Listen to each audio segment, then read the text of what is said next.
playing From Pensacola to Pittsburgh by Bobby Grace.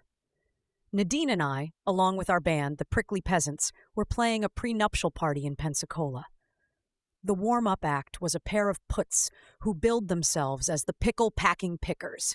Somewhere between packing up our gear at Patty's and pulling it back out to set up at the party, Paul, our prima donna lead guitar picker, managed to lose his pouch of picks. Pietro, our Peruvian percussionist, proclaimed he possibly possessed a pick in his pocket, but that proved false. Nadine said, "Patty may have a pack of picks in her purse." And Patty said, "Probably," but it panned out that she didn't.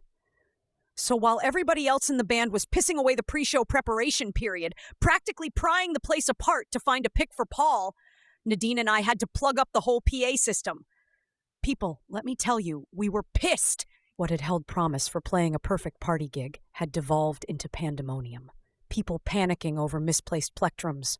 I mean, please, we were presumably professional players. Pietro, our Peruvian percussionist, said, "Paul, it's a private party. Please just play without a pick."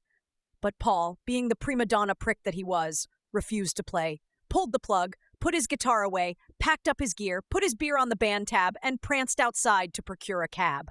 Well, the show must go on, right? So we proceeded to play the party without Paul. We were pleased with the performance. We had performed perfectly without Paul.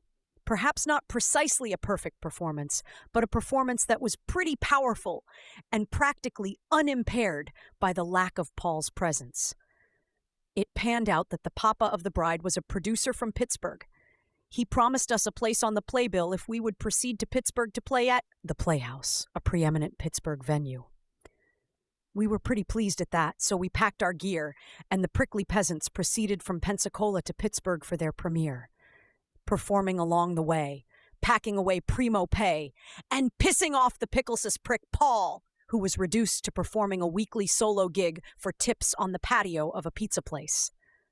At least when he can remember where he put his pick.